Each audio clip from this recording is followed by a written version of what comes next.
మనతో పాటుగా ఉన్నారు ఒక సీనియర్ మోస్ట్ యాక్టర్. కేవలం ఆ మాట చెప్తే మాత్రం సరిపోదు. అప్పటి నుంచి పరిచయం ఉన్న వారంతా తనని తెలుగు కమల్ హాసన్ గా పిలుస్తుంటారు.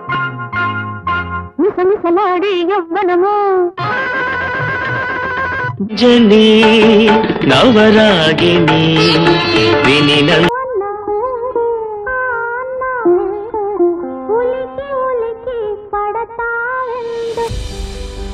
అదే నరసింహరాజు గారు, అదే విఠలాచార్య సినిమాలో కనిపించినటువంటి ఆర్టిస్ట్, హీరో, జానపద కథానాయకుడు అలాగే ఉన్నారు ఇప్పటిదాకా. మీరు అలాగే ఎలా ఉన్నామమ్మా, ఇవన్నీ తెలగాయినాయి కదా. ఫిల్మ్ ఇండస్ట్రీలో బోల్డని పార్టీలు అంటారు, లేకుంటే వర్క్ లోడ్ ఎక్కువైపోయింది, స్ట్రెస్ ఎక్కువైపోయింది. పార్టీస్కి వెళ్ళేంత ఫ్రెండ్షిప్ లేదండి నాకు. అదే నాకు మైనస్ కూడా. సో మనవాడు అని చెప్పుకోవటానికి నాకు ఎవరు లేరు. యూజువల్గా ఎవరైనా ఆ కాలంలో అంత సూపర్ హిట్ హీరో అనుకున్నప్పుడు మా నెక్స్ట్ జనరేషన్, మా అబ్బాయి రావాలి, మా అమ్మాయి రావాలి, లేకుంటే మా వాళ్ళు రావాలి, మా ఫ్యామిలీలో వాళ్ళు రావాలనేది. సక్సెస్ అవటం ఫీల్డ్లో చాలా కష్టం. ఇప్పుడు ఎందుకంటే దాసనారాయణరావు అన్నీ ఉండి కూడా వారి అబ్బాయిని పైకి తీసుకురాలేక, ఏది చేస్తే పాపమో ఏది చేస్తే పుణ్యం. అందుకే అందరూ పుణ్యాత్ములు అయిపోతే ఎలా మీరు అనుకుంటారా? మీకు ఆ నమ్మకం ఉందా? నాకు అసలు మళ్ళీ జన్మ అనేది వద్దని దేవుణ్ణి నేను కోరుకునేది. ఎందుకంటే ఈ వయసులో ఇంత బిజీగా ఇన్ని అవకాశాలు రావండి ఎవరికి. అటువంటిది నాకు రాని భాషలో, నాకు తెలిసిన భాషలో నాకు ఎవరు తెలుగువారు ఇవ్వకపోయినా, సిరగడెక్క ఆశయ్ అనేది విజయ్ టీవీలో వెళ్తాను 9 గంటలకి. అది తెలుగులో తీస్తున్నారు. తెలుగులో తీస్తూ నా వేషం నేను అడిగితే నాకు ఇవ్వలేదు. ఆయన ఓల్డ్గా ఉన్నారు. ఇక్కడ ఓల్డ్ క్యారెక్టర్. అప్పుడు మరి పిచ్చివాళ్ళ వికటన్ లాంటి టాప్ మోస్ట్ కంపెనీ నన్ను పెట్టి తీసి ఇవాళ #1 విజయ టీవీలో #1 10కి పైన రేటింగ్లో ఇప్పటికీ వెళుతున్న సీరియల్లో నా వేషం నేను అడిగితే, వాళ్ళని ఫోన్ చేసి అడిగితే, ఏమండి అది తెలుగు నేను చేస్తాను ఖాళీగా ఉన్నా అంటే, చూస్తాం సార్ చూస్తామని చెప్పి తర్వాత ఆంధ్ర కమల్ హాసన్ ఈ పేరేలా వచ్చింది? ఎందుకు? పైగా జుట్టు అది కూడా కొంచెం పెద్దగా ఉండి మీసాలు అవి అలా ఉండేవి. వేరే దురలవాట్లు కానీ మిగతావి కానీ ఇవన్నీ లేవనుకున్నప్పుడు మీతో పాటుగా ఇండస్ట్రీలోకి వచ్చి, లేకుంటే మీకంటే సీనియర్లుగా ఉన్నవాళ్ళు, మీ తర్వాత వచ్చిన వాళ్ళు చాలామంది తాగుడుకు బానిసయ్యారు, లేకుంటే ఇంకో వ్యసనాలకు బానిసై ఉన్నదంతా పోగొట్టుకున్నారు. సావిత్రి గారి గురించి చెప్పినప్పుడు, సావిత్రమ్మ గారు యాక్ట్ చేసినప్పుడు మాకు ఆవిడ అన్ని కష్టాల్లో ఉన్నారని తెలియదు.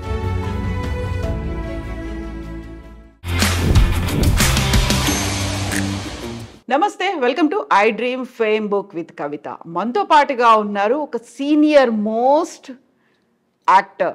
కేవలం ఆ మాట చెప్తే మాత్రం సరిపోదు.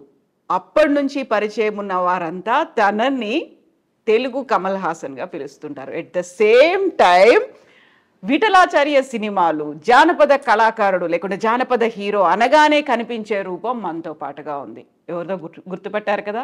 ఎస్, మనతో పాటుగా ఉన్నారు నరసింహరాజు గారు. సార్ నమస్కారం. నమస్తే అమ్మా. ఎలా ఉన్నారు మీరు? బాగున్నానమ్మా. సో ఇన్నేళ్ల నుంచి, ఆల్మోస్ట్ మీ 50 ఏళ్ళు, అంటే నేను 50 ఏళ్ళు అన్నాను, ఇన్నేళ్ల నుంచి చూస్తూ ఉన్నప్పుడు అదే నరసింహరాజు గారు, అదే విఠలాచార్య సినిమాలో కనిపించినటువంటి ఆర్టిస్ట్, హీరో, జానపద కథానాయకుడు అలాగే ఉన్నారు ఇప్పటిదాకా. మీరు అసలు అలాగే ఎలా ఉన్నామమ్మా, ఇవన్నీ తెలగాయినాయి కదా. కొంచెం నుదురు పెరిగిందేమో, అక్కడ కొద్దిగా ఊడిపోయాయి కానీ జగన్మోహినిలో కూడా ఓన్ హెయిర్ అప్పుడంతా ముందుకుండేది, అది కొంచెం ఇది వెనక్కి వెళ్ళింది అంతే. అలా ఎలా అసలు? అదే కొంచెము మంచి అలవాట్లు ఉండటం వల్ల కొంచెం ఎక్కువ కాలం లైఫ్ ఉంటుందండి. ఏం చేస్తారు? అంటే నేను వెజిటేరియన్, దగ్గర అన్నీ దురలవాట్లు అనేవి ఏమీ లేవు. సో వర్క్ చేసుకోవటం, హార్డ్ వర్క్ చేసుకుంటూ ఉంటాను. సో అదొక సంతోషం మనసులో ఉంటుంది. అదొక సంతోషం వల్ల అలా ఉంటుంది. ఫిగర్ కూడా మనం కూడా అలా ఉంటాం. ఎక్సర్సైజ్లు, వాకింగ్లు వాటికి టైం ఉండదమ్మా. ఇప్పుడు నేను నెలకి దగ్గర 23 రోజులు పనిచేస్తాను. గత 8-9 సంవత్సరాల నుంచి తమిళ్లో Sun TV, Vijay TV and Zee Tamil ఛానల్స్లో నేను సీరియల్స్ చేస్తూ ఉంటాను. ఆల్మోస్ట్ ఆల్ మన తెలుగులో హిట్ అయినటువంటి మంగమ్మ గారి మనవరాలు, ఆ, తర్వాత సింధూర్పు అంటే ఏంటో, ముద్దమందారం, ఆడదే ఆధారం, ఇటువంటివన్నీ తమిళ్లో నేనే చేస్తాను. అదేవిధంగా ఇప్పుడు నాది తమిళ్లో సూపర్ హిట్ అయింది ఇప్పుడే ఒక 3 వారాల కిందట సన్ టీవీలో మరుమగళ్ళు, అది తెలుగులో తీస్తున్నారు. ఆ ఆఫర్ నాకు ఇచ్చిన నేను చేయలేని పరిస్థితి, ఎందుకంటే టైమ్స్ అడ్జస్ట్ అవ్వటం లేదు. నా క్యారెక్టర్ వేరే ఎవరో చేస్తున్నారు, తెలుగులో జెమిని తీస్తున్నారండి. సో వర్క్ ఉండటం వల్ల ఆ హ్యాపీనెస్తో మనలో బ్రైట్నెస్ ఉంటుంది, అలాగే ఉంటుంది. అయితే వ్యూవర్స్కి నేను ఒక మాట చెప్పాలి. మనం నరసింహరాజు గారి ఫుడ్ హ్యాబిట్స్ గురించి మాట్లాడుకుంటున్నప్పుడు కాఫీ తాగుదాం అనుకుంటే కాఫీ కూడా వద్దన్నారు. At the same time water కూడా నేను తాగను అంటున్నారు. ఏంటిది కాఫీ తాగకపోవడం, మంచినీళ్ళు కూడా బయట తాగకపోవడం ముందు నుంచి? బిస్లరీ వాటర్ తాగుతాను. ఇంటి దగ్గర నుంచే షూటింగ్ వెళ్ళేటప్పుడు 2 లీటర్స్ పట్టుకెళ్తాను. రోజు 2.5 లీటర్స్ తాగుతాను, అది మినిమం. 2.5 మోర్ దాన్ 2.5 తాగాలి ప్రతి వ్యక్తి కూడా. కాఫీ టీ అంటారా, నాకు మొదటి నుంచి అలవాటు లేదండి. అవునా? ఎప్పుడైనా నిద్ర వస్తుంది అంటే ఆ వేడి నీళ్ళు లేక ఏదో ఇది తీసుకోవటమే కానీ రేర్, అది కూడా షూటింగ్ టైంలో నిద్ర వస్తే తాగుతాను, లేకపోతే అది కూడా తాగను. అసలు మామూలుగా మందు తాగే అలవాటు, సిగరెట్ తాగే అలవాటు అసలు అవన్నీ లేవు, ఎప్పుడు నాకు లేవు. ఫిల్మ్ ఇండస్ట్రీలో బోల్డని పార్టీలు అంటారు, లేకుంటే వర్క్ లోడ్ ఎక్కువైపోయింది, స్ట్రెస్ ఎక్కువైపోయింది అనుకున్నప్పుడు నాకు అంత వర్క్ లోడ్ ఎక్కువైపోలేదు, నాకు అంత ఫ్రెండ్షిప్ లేవు, పార్టీస్కి వెళ్ళే అంత ఫ్రెండ్షిప్ లేదండి నాకు. నేను ఎవరితోని అక్కడికక్కడ షూటింగ్ జరిగేటప్పుడు అక్కడ కలిసినప్పుడు స్నేహంగా ఉండటమే, తర్వాత వారితో కలవటము అవి ఆ టైము ఉండదు. నేను ఎప్పుడు వెళ్ళలేదు ఎవరి దగ్గరికి, ఏ పార్టీ. అదే నాకు మైనస్ కూడా, నా లైఫ్లో మైనస్. ఎందుకంటే పబ్లిక్ రిలేషన్ లేకపోవటం అనేది ఒక డిసడ్వాంటేజ్ నాకు. సో మనవాడు అని చెప్పుకోవటానికి నాకు ఎవరు లేరు.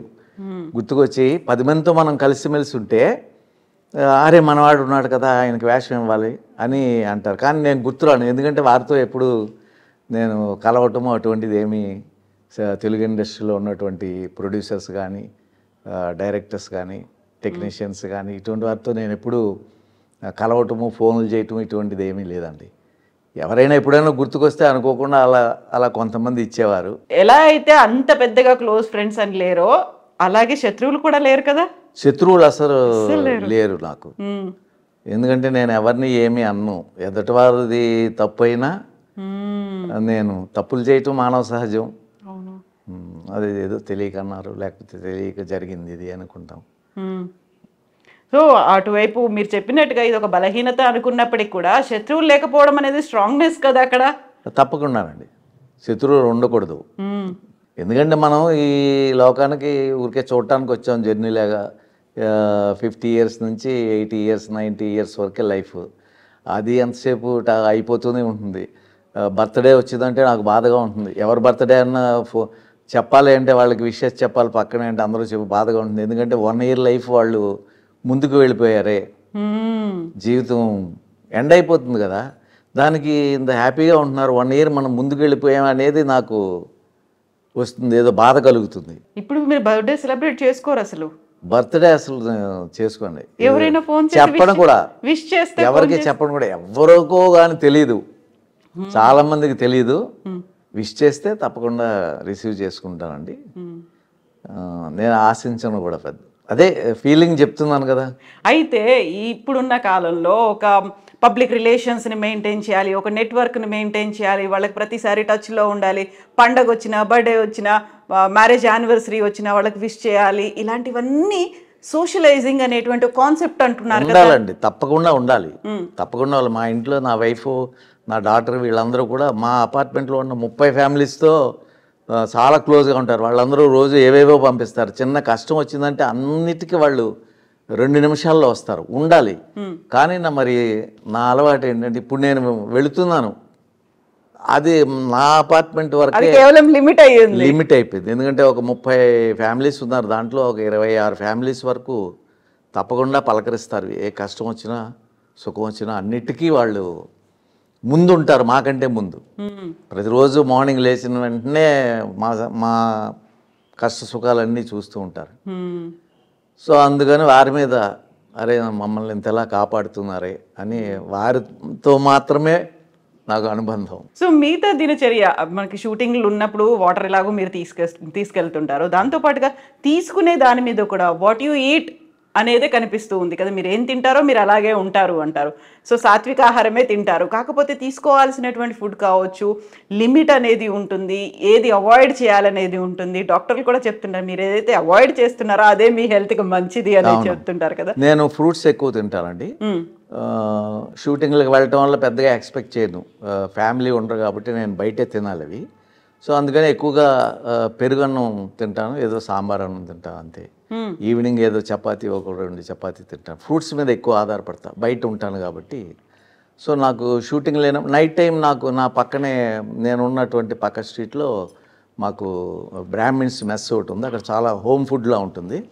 సో నాకు టిఫిన్ ప్రాబ్లం లేకుండా ఇంట్లో చేస్తున్న విధంగా అది నాకు ఇస్తూ ఉంటారు వాళ్ళు. నైట్ లేట్ అయినా 10 గంటలకి నాకు ఇస్తూ ఉంటారు. ఎక్కువగా ఫ్రూట్స్ మీద, డ్రై ఫ్రూట్స్ మీద ఆధారపడి ఉంటాను, అందుకని పెద్దగా ఏమీ డిఫరెన్స్ తెలియటం లేదు. 72 years, అందులో 50 years ఫిల్మ్ ఇండస్ట్రీనే, అందులో డిఫరెంట్ షెడ్యూల్స్ అనేవి ఉంటాయి. ఒక్కోసారి టైంకు తినకపోవచ్చు, డే నైట్ షెడ్యూల్స్ ఉంటాయి. అప్పుడు ఏం చేసేవాడు? నైట్ వర్క్ చేసే అంత బిజీగా ఇప్పుడు లేము. జస్ట్ మార్నింగ్ నుంచి నేను 4 o'clock లేస్తాను. లేచి లైట్గా అన్నీ చేసి 6:30 అట్లా నన్ను తీసుకెళ్ళటానికి బండి పంపిస్తారు, వెళ్తాం. 9 o'clock వదిలేస్తారు. 9 o'clock తర్వాత వచ్చి 10-10:30కి నిద్రపోతాం. కొంచెం ఇప్పుడు వయసు రీత్యా నిద్ర సరిగా పట్టడం లేదు, అందుకే కొంచెము ఇవన్నీ రావటం. కానీ వర్క్ ఉన్నప్పుడు మనం చేసుకోవాలి. అందులో నాకు అప్పట్లో పెద్దగా వర్క్ ఉండేది కాదు. ఇప్పుడు అనుకోకుండా ఈ 7-8 సంవత్సరాల నుంచి నాకు మంచి వర్క్, నేను చేయలేనంత వర్క్ చాలా ఆఫర్స్ నాకు వస్తూ ఉంటాయండి. అయినా అంత అవసరం లేదని దాంట్లో సెలెక్ట్ చేసుకుని నేను చేసుకుంటూ with my family very happy అని. దేవుని నమ్ముతారా? తప్పకుండా నమ్ముతాను. పూజలు అంటే ఎప్పుడూ నేను దేవుడి దృష్టిలోనే ఉంటాను, అందుకని స్పెషల్గా పూజ నేను చేస్తాను. ఎవ్రీడే నేను గులాబీ పూలు అవి నా పక్కనే అన్నీ, అది నేనున్న మెయిన్ రోడ్లో అన్నీ ఉంటాయి. నేను ఖాళీగా ఉంటే డెఫినెట్గా పువ్వులు తెచ్చి ప్రతిరోజు పెడతాను. 2-3 రోజులు షూటింగ్ లేకపోతే దేవుడికి పెడతాను. అంటే అలంకరణ నాకు ఇష్టం, దేవుడు తీసేసుకుంటాడని మనం పెట్టామని కాదు, అలంకరణ ఇష్టం. దేవుడు అంటే ఎవరో అని చెప్పలేం, ఎందుకంటే రాముడు, కృష్ణుడు, జీసస్, బుద్ధుడు అందరూ కూడా దేవుళ్ళు అని ఒక్కొక్క మతం వాళ్ళు అలా అంటారు.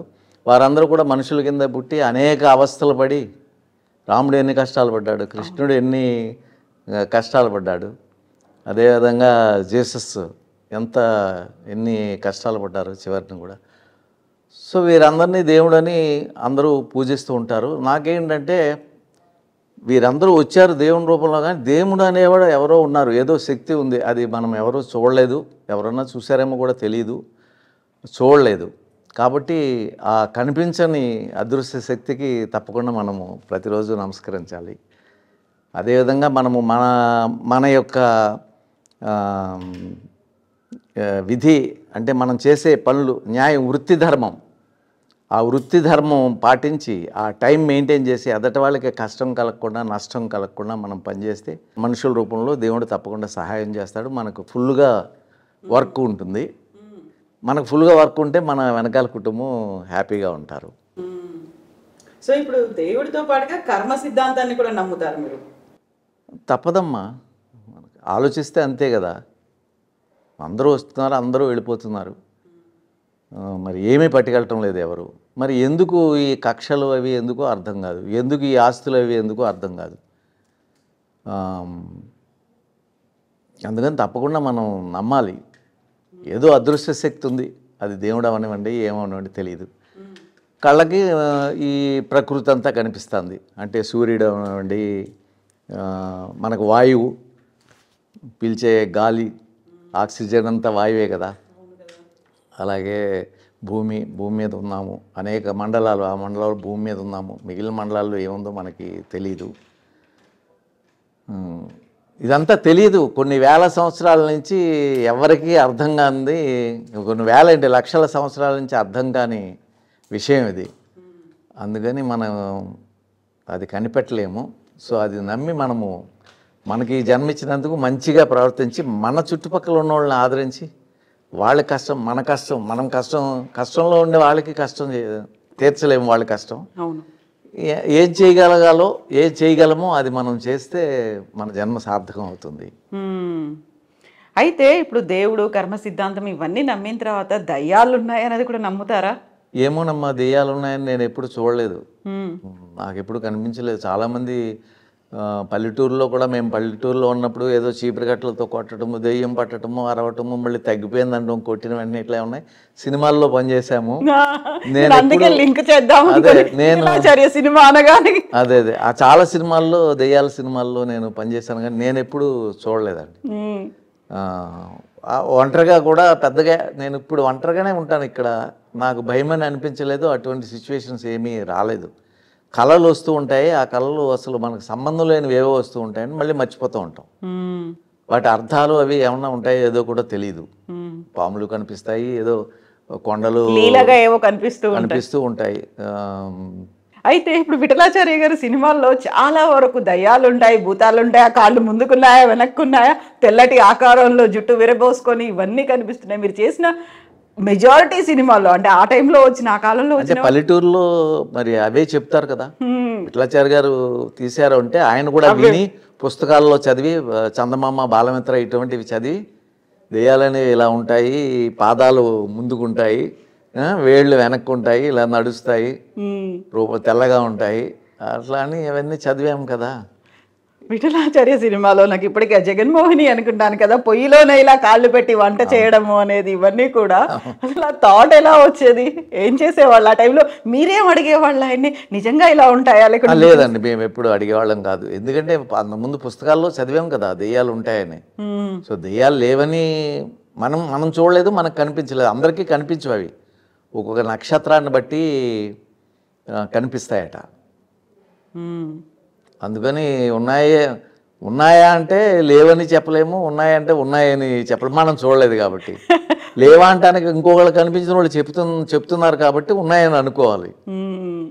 అయితే విఠలాచార్య గారి సినిమాల్లో ఎంత అయితే ఇవన్నీ దయ్యాలు ఇవన్నీ అనుకుంటామో, జానపద గాథలు అనేవి చాలా ఎక్కువ ఉంటాయి. జానపద కథానాయకుడు నరసింహరాజు గారు అనగానే అలా ఒకటి ఫిక్స్ అయిపోయింది కదా, విఠలాచార్య సినిమా అనగానే ఇలా ఫిక్స్ అయిపోయింది. ఆ టైంలోనే మీరు సూపర్ హిట్ హీరో అక్కడ. జానపద చిత్రాలు అంటే మీరే కనిపించేవాళ్ళు. మీతో పాటుగా కాంతారావు గారు కూడా, కత్తి యుద్ధం కాంతారావు, జానపద కళాకారులు, ఎలా ఉండేది ఆ టైంలో? కాదండి, అంటే రామారావు గారు ఫస్ట్ చేసేవారు, తర్వాత కాంతారావు గారు చేసేవారు. వారు చేసినప్పుడే నాకు విఠలాచార్య గారు అవకాశం ఇచ్చారు. నాతో తీసిన తర్వాత ఇంకా వారెవరూ చేయలేదండి. రామారావు గారు ఒక్కటి చేశారు, సింహబలుడు అని ఒక్కటి చేశారు. కాంతారావు గారు హీరోగా చేయలేదు. కాంతారావు గారు పొజిషనే నాకు ఇచ్చారు విఠలాచార్య గారు. సో నా బిహేవియర్ ఈ సినిమాల్లో, ముఖ్యంగా సినిమాల్లోనే కాదు, ఈవెన్ రాజకీయాల్లో కూడా ముఖ్యంగా బిహేవియర్ మీద ఆధారపడి ఉంటుందండి. బిహేవియర్ బాగున్నట్టయితే పెద్దవాళ్ళు మనల్ని ఆదరిస్తారు. సో నా బిహేవియర్ ఎలా ఉండాలి ఏంటనేది నా అనుభవం ద్వారా నేను డే బై డే నేను నేర్చుకోవటం వల్ల, నా బిహేవియర్ వల్ల విఠలాచార్య గారికి వారు తీసిన అన్ని పిక్చర్లు నేనే చేశాను హీరోగా. అంటే నా బిహేవియర్ వారికి నచ్చింది, నా టైమింగ్ అవ్వనివ్వండి, నేను చేయటం, నా విధేయతగా ఉండటం. సో వారు అన్ని పిక్చర్లు, జగన్మోహన్ తర్వాత గంధర్వ కన్య, నవమోహిని, మోహిని శపథం, ఇలాంటివన్నీ. అదేవిధంగా పక్కన వారి శిష్యులైనటువంటి పింజల సుబ్బారావు గారు 1 సంవత్సరంలో 3 సినిమాలు, త్రిలోక సుందరి, లక్ష్మీ పూజ, మహాశక్తి, ఇటువంటివన్నీ చేశాను. ఆల్మోస్ట్ ఆల్ జయలలిత గారు, వాణిశ్రీ గారు తప్ప మిగిలిన అందరు హీరోయిన్స్తో, జయసుధ గారు, లత గారు, మంజుల గారు, మాధవి గారు, కవిత, ప్రభ, అందరితో కూడా అందరితో నేను వర్క్ చేశా హీరోగా. వారందరూ హీరోయిన్స్గా ఉండేవారు. సో బిహేవియర్ వల్ల కూడా నాకు దగ్గర 100 మూవీస్ చేశానండి. బిహేవియర్ వల్ల అందరూ ఇచ్చారు. నేను వారితో స్నేహం లేకపోయినా సో ఈ వేషానికి వారు బాగుంటారు. ఇక ఏంటంటే నాకు అవకాశం జగన్మోహన్లో ఇచ్చారు కాబట్టి నేనే అన్నీ చేయటం వల్ల నేనే కథానాయకుడిని, ఈయనొక్కరే రాజకుమారుడు అని అనుకోవటమే తప్పదా. మిగిలిన ఎవరికిచ్చినా బాగుంటారు కదా, ఎవరికిచ్చినా ఆ వేషం వేసుకుని అలా విగ్గి పెట్టుకుని అటు ఉంటుంటే కొంచెం బాడీ అది ఉన్నవాళ్ళు చక్కగా ఉంటారండి. అవకాశం ఎవరికీ ఇవ్వకుండా నాకే విఠలాచార్య గారు మిగిలిన ప్రొడ్యూసర్స్ కూడా ఇవ్వటం జరిగింది. సో విఠలాచార్య గారు నేను ఇండస్ట్రీలో ఇప్పటికీ ఇప్పుడు తమిళ్లో చేస్తుంది, నేను తమిళ్ సీరియల్స్ గురించి చెప్తారు, జగన్మోహిని గురించి చెప్తారు. విఠలాచార్య గారు హీరో జగన్మోహిని గురించి ఇప్పటికీ మాట్లాడుతూ ఉంటారు. సో ఇప్పటికీ నన్ను నిలబెట్టిందంటే విఠలాచార్య గారు జగన్మోహిని మెయిన్ అండి. సో సోషల్ పిక్చర్స్లో దాసనారాయణరావు ఇచ్చినటువంటి తూర్పు పడమర, కన్యాకుమారి, ఇది ఎక్కడ న్యాయం వారు ఇచ్చిన. సో ఫస్ట్ నన్ను ఇంట్రడ్యూస్ చేసిన నవశక్తి ప్రొడక్షన్స్ బివి ప్రసాద్ గారు డైరెక్టర్, వారు ఇంట్రడ్యూస్ చేశారు నన్ను ఆ కంపెనీ ద్వారా. సో వారి పుణ్యాన్ని ఇప్పటికీ నేను 53 సంవత్సరాలు మీరు చెప్పినట్టు 53 ఇయర్స్గా 69లో వెళ్ళాను ఇండస్ట్రీకి. 53 ఇయర్స్గా నేను వర్క్ చేస్తూనే ఉన్నాను. సో అప్పటికంటే ఇప్పుడు మేము చాలా హ్యాపీ, ఎందుకంటే హెవీ వర్క్ కాబట్టి. అంటే హ్యాపీ అంటే మనకి అత్యాశ లేదు కాబట్టి, నాకు ఇంత రావాలి ఇంత రావాలి, నాకు నేను ఇలా ఉండాలి ఇలా ఉండాలి, నా వెనకాల ఇలా ఉండాలి, నాకు ఇన్ని బిల్డింగ్లు ఉండాలి, ఇంత ఇటువంటి అత్యాశ లేదు. ఈవెన్ ఆశ కూడా లేదు నాకు. అత్యాశ మాట అటు ఉంచండి, ఆశ కూడా లేదు. భగవంతుడు ఎలా నడిపిస్తే అలా. రాత్రి పగలు లాగా, పగలంటే బ్రైట్నెస్, తప్పకుండా రాత్రి అవుతుంది, చీకటి అవుతుంది. సో జీవితంలో ప్రతి వాళ్ళకి పగలనే బ్రైట్నెస్ ఉంటుంది, జీవితం హ్యాపీగా ఉంటారు. కష్టం అనేది వస్తుంది రాత్రి సమయంలో. మనం పూజించినా పూజించకపోయినా మళ్ళీ భగవంతుడు మళ్ళీ ఏ విధంగా తెల్లవారుతుందో ఆ విధంగా తెల్లవారి మళ్ళీ బ్రైట్నెస్ వాళ్ళ జీవితాల్లో వస్తూ ఉంటుంది. అట్లా ఇవన్నీ తెలుసుకుని అందరూ బాగుంటే అసలు భూమి మీద కష్టం అనేదే ఉండదండి. ఉన్నవాళ్ళు, డబ్బున్న వాళ్ళు మంచి మనసుతో, ఎక్సెస్ డబ్బుని ఏం చేసుకుంటారు? ఏం చేయలేరు కదా. మీరు తినేది నేను కొంచెం ఎక్కువ తినొచ్చు, లేకపోతే కొంచెం 2-3 కర్రీలు చేసుకోవచ్చు, అంత చేసుకోవచ్చు. కానీ మీరు అంతకంటే ఎక్కువ తినలేము కదా. సో మిగిలినంతా ఏముందండి, మిగిలినంతా ఎవరో ఏమి పట్టుకెళ్ళలేం. సో మన పక్కవాడు కూడా బాధ ఉంది అంటే వాళ్ళని చూసినట్టయితే అసలు ఈ భూమి మీద మనిషికి కష్టమే ఉండదు. ఈ మనుషులు కూడా ఇతర జీవుల గురించి భగవంతుడు ఇస్తున్నది సరిపోదు అన్నట్టుగా ఎన్నో వెజిటేరియన్ అనేక కూరలు, కూరగాయలు, పళ్ళు అన్నీ అనేకమైన ఇస్తూ ఉంటే ఇవన్నీ వీటితో పాటు ఇంకా జీవుల్ని, నోరు లేని జీవాలని హింసించి కోసేసి వాటన్నిటిని తినటం కూడా అంత నాకైతే ఇష్టం లేదు. ఎందుకంటే మనకు లేకపోతే మనం తిన్నాం, ఏమీ దొరకని చోట అప్పుడు ఒక జీవిని కోసి తిన్నాము అంటే బ్రతకటం కోసం అది కూడా తప్పే. పోతే పోయామని తినకూడదు, దాన్ని ఆదరించాలి. కానీ అటువంటి సమయంలో తిన్నామంటే ఒక అర్థం, సరదా కోసం, ఫంక్షన్ కోసం, గొప్ప కోసం నోరు లేని జీవాలను అయ్యో అయ్యో అని అరుస్తూ ఉంటే వాటిని అయితే ప్రోటీన్స్ వస్తాయి అనేది, ప్రోటీన్స్ ఎక్కువైతే యూరిక్ యాసిడ్ ఎక్కువయ్యి కాళ్ళు అయ్యి లావయ్యి నడవలేని పరిస్థితి వస్తుందండి. అది తెలుసా? ప్రోటీన్స్ ఎక్కువైతే మీకు ప్రోటీన్స్ కావాల్సిన వాటిలో కాదండి, అన్ని పెసలు రాత్రి నానబెట్టి, ఈ రాత్రి నానబెడితే నెక్స్ట్ డే మార్నింగ్ వాటర్ తీసేసి దానిపైన ఉట్టి మూత పెడితే అవి మొలకలు వస్తాయి. ఆ మొలకలు ఇన్ని తింటే మీరు 1/2 కిలో మటన్ తినడానికంటే ఎక్కువ ప్రోటీన్స్ ఉంటాయండి. సో అట్లాగే బాదం పప్పు, 4-5 బాదం పప్పు, వేరుశెనక్కాయలు, ఎన్నో ఉన్నాయండి మనకి.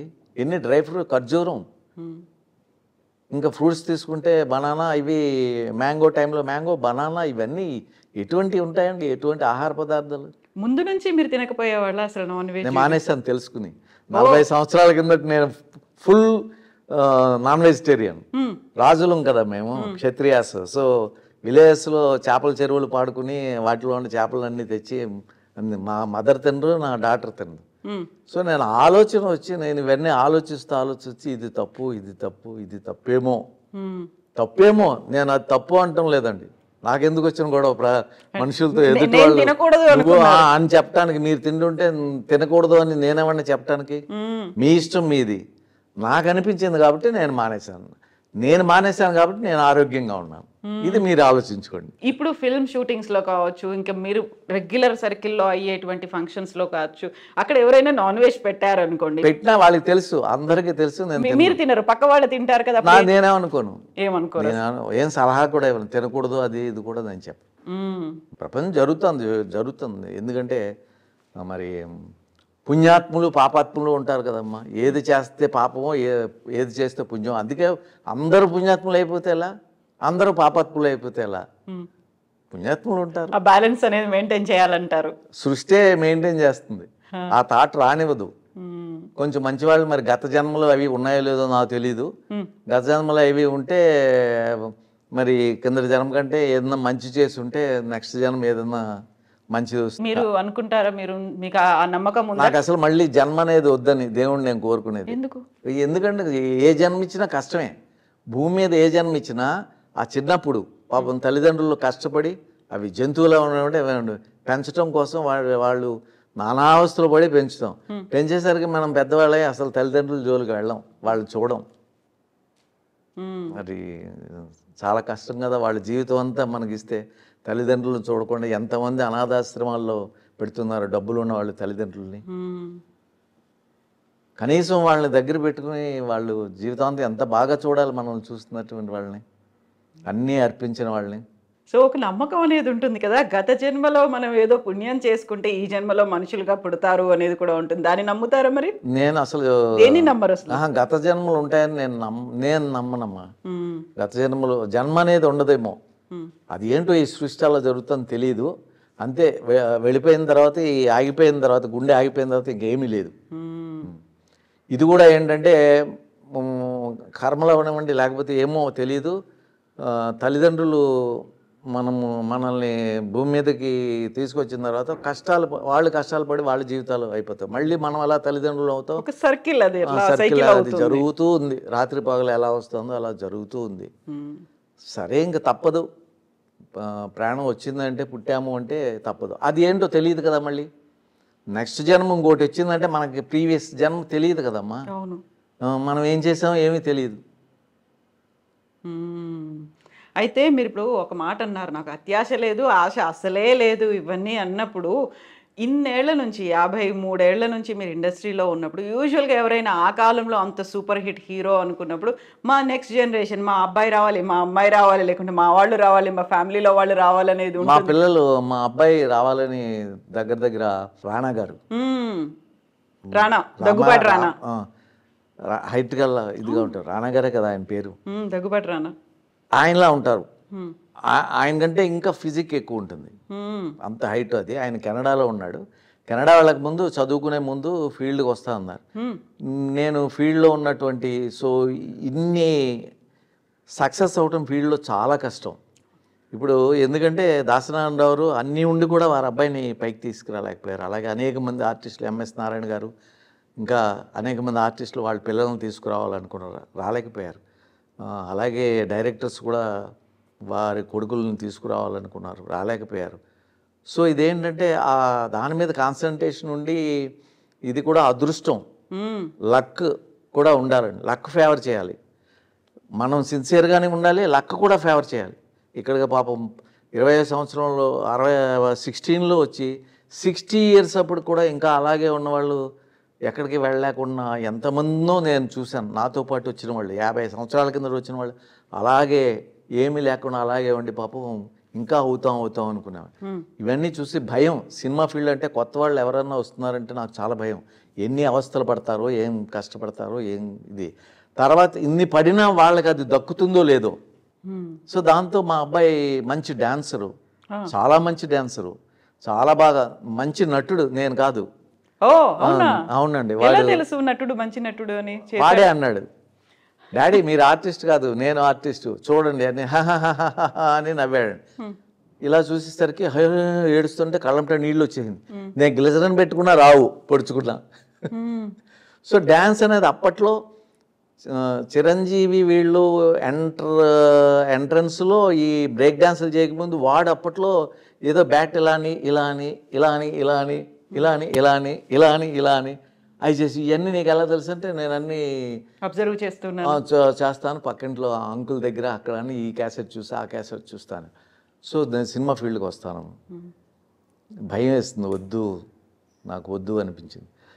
అయినా ఒక ప్రొడ్యూసర్ ఉన్నటువంటి పెద్ద ప్రొడ్యూసర్కి నేను ఫొటోస్ చూపించాను. మా అబ్బాయి అండి ఏదన్నా సీరియల్లే వాళ్ళు తీస్తున్నారు అప్పట్లో, సీరియల్లో హీరోగా ఏదన్నా ఛాన్స్ అంటే పిలవలేదు. వాళ్ళు చూశారు, మీ అబ్బాయి అని తెలుసు, మా అబ్బాయి అని తెలుసు, పిలవలేదు, ఎవరికో ఇచ్చారు. ఆ అబ్బాయి అసలు బాగోడు. అటువంటిది ఆ అబ్బాయికి వేరే అబ్బాయికి ఇవ్వటం జరిగింది. ఎందుకు ఇవ్వలేకపోయారు? వారికి ఎందుకు ఇచ్చారు? వారికంటే వీడు పెద్ద ఆర్టిస్టు ప్లస్ పేరు నరసింహరాజు గారు అబ్బాయి అని తెలుసు. సో ఇన్నున్నా ఇవ్వలేదు అంటే ఇది అదృష్టం ఉండాలి, బిహేవియర్ ఉండాలి, రావచ్చు రాకపోవచ్చు.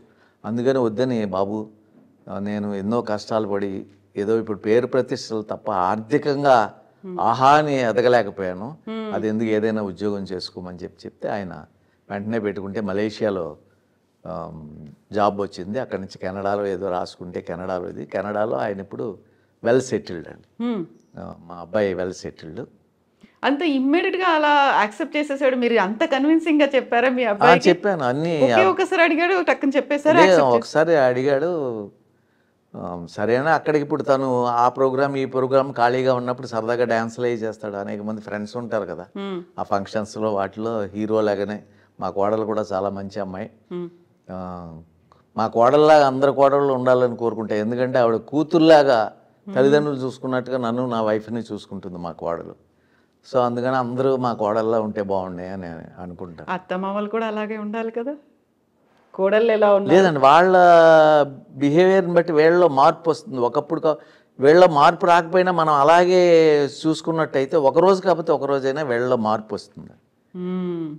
అలా ఉండాలని కొంచెం కష్టమైన పని, చూద్దాం. అంత వెల్ సెటిల్డ్ కెనడాలో బాగుంది అనుకున్నప్పుడు ఇంకా నరసింహరాజు గారు ఆ ఇంట్రెస్ట్తో సినిమాలు సీరియళ్ళు కంటిన్యూ చేస్తున్నారా? అంటే నేను కెనడా 2 సార్లు వెళ్ళటం జరిగింది. 3 months 4 months ఉండి రావటం అది జరిగింది. ఎప్పుడైనా వెళ్ళొచ్చు. కెనడా అనేది మా అబ్బాయి దగ్గరికి ఎప్పుడైనా వెళ్ళొచ్చు. ప్రతిరోజు ఇప్పుడు ఈ ఫెసిలిటీస్ ఉన్నాయి కాబట్టి మనకు ఫోన్లో వాట్సాప్ వీడియో కాల్స్ చూసుకుంటూ ఉంటాం, ఎదురుగుండా ఉన్నట్టే ఉంటుంది కాబట్టి మనకు ఆ బాధ లేదు. అవి లేకపోతే బాధ అని అనిపిస్తుందేమో. సో ఇప్పుడు పైగా ఈ వయసులో ఇంత బిజీగా ఇన్ని అవకాశాలు రావండి ఎవరికి.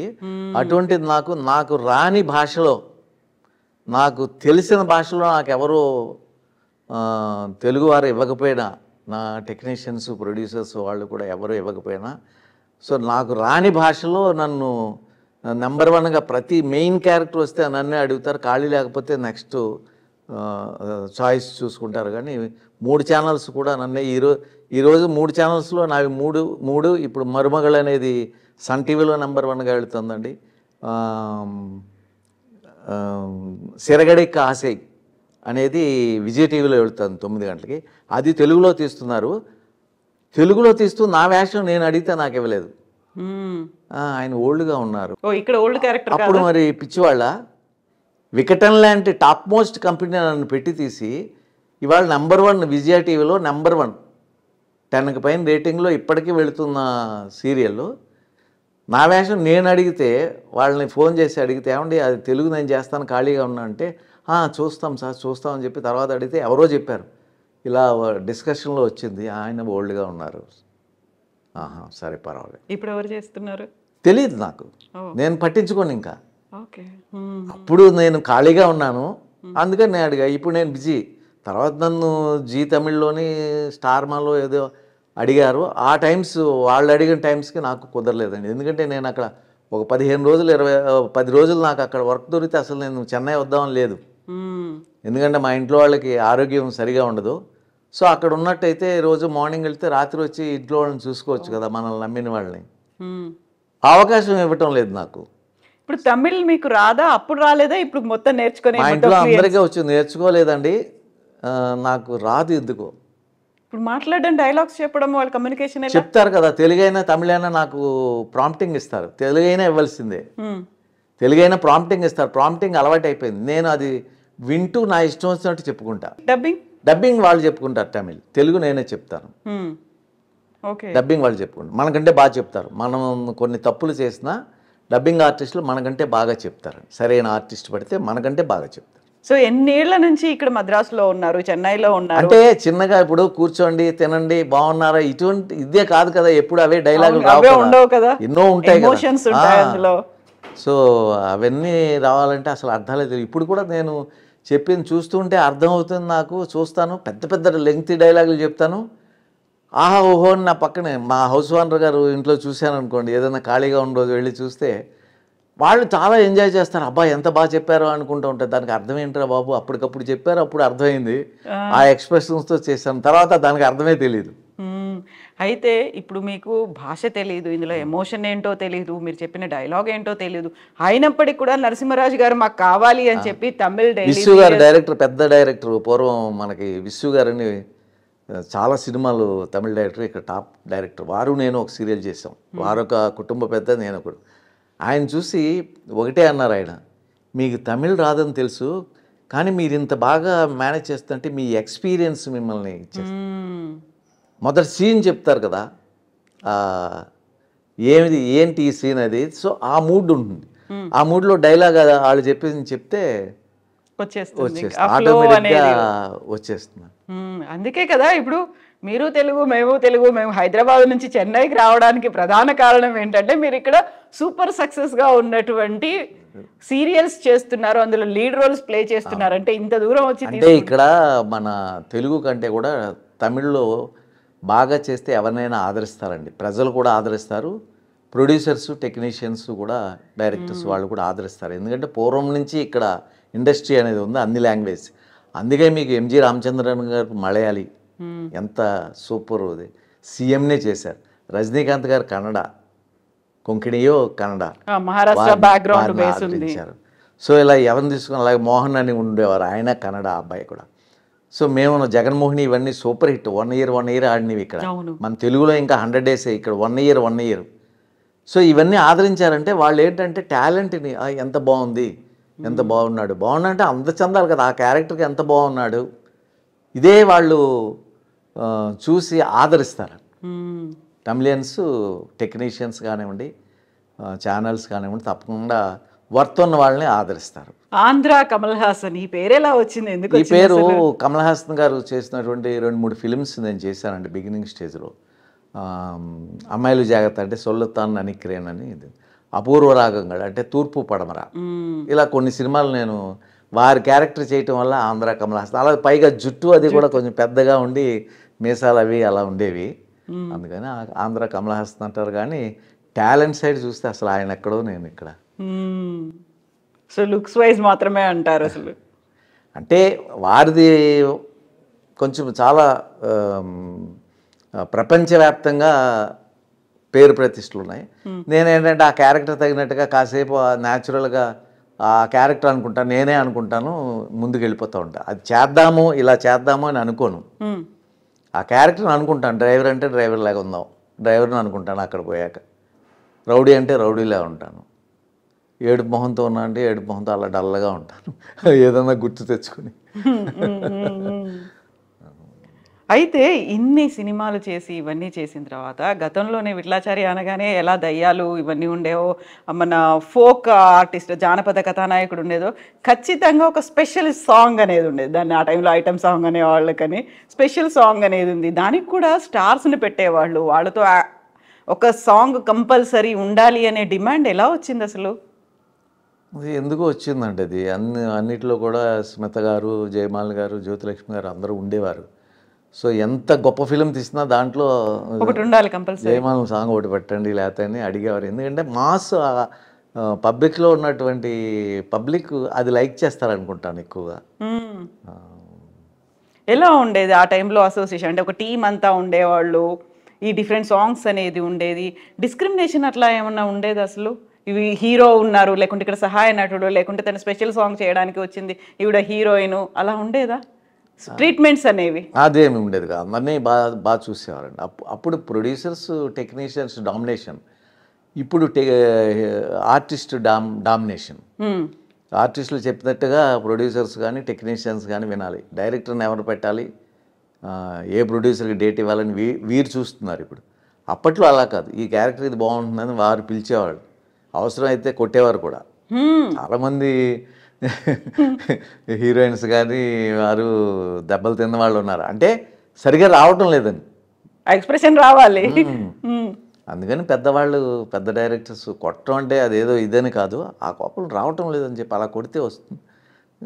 అవన్నీ కూడా భరించేవాళ్ళు, ఎందుకంటే ఒక తపన వీళ్ళకి కూడా ఆర్టిస్టుల్లో ఉండేది. ఇప్పుడు అసలు పెద్దగా డైలాగులే చూడరండి, సినిమాలకే అసలు కాలం చెల్లిపోయింది. ఆ పెద్ద సినిమాలు ఏవో చూడటం తప్పి ఎవరు వెళ్ళటం లేదండి ఇప్పట్లో, సినిమాలకు ఎవరు వెళ్ళటం లేదు. ఈ వెబ్ సిరీస్, ఈ సీరియళ్ళు, ఇవి వచ్చిన తర్వాత ఇంటి దగ్గరే 4 రోజులు ఇంటికి వచ్చేస్తున్నాయి. ఏ సినిమా కూడా సెకండ్ వీక్ ఆడటం లేదు. బాగా సక్సెస్ అయితే సెకండ్ వీక్, ఆ 3 రోజుల తర్వాత సెకండ్ వీక్ వెళ్తుంది, బాగా సక్సెస్ అయింది. సో వాటి కోసం కోట్లు పెట్టి సినిమాలు తీయవలసి వస్తుంది. సో పెద్ద వాళ్ళని పెట్టాలి ఈ పబ్లిక్ వెళ్ళాలి అంటే, ఇదంతా కొంచెం కష్టమైన పని. అయితే ఇప్పుడు అన్ని రికార్డ్ బ్రేక్ అవుతున్నటువంటి సినిమాలే, బ్లాక్ బస్టర్లు అనే చూస్తున్నాము, లేకుంటే 600 కోట్లు 500 కోట్లు 1000 కోట్ల వసూళ్ళు అయ్యాయి, ఇవన్నీ చెప్పి ఒక బెంచ్ మార్క్ని క్రియేట్ చేసుకున్నటువంటి సిచ్యువేషన్స్ అనేవి కనిపిస్తున్నాయి కదా.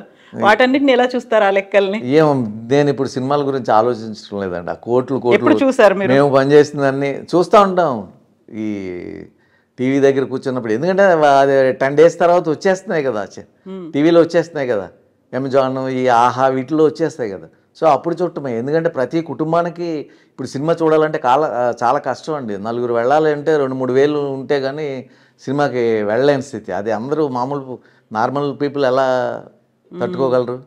సో వాళ్ళందరూ కూడా ఎప్పుడు వస్తుందా టీవీలో అప్పుడు చూద్దామని చూస్తూ ఉంటారు. ఆ విధంగా సినిమాలు అనేది తగ్గిపోయింది.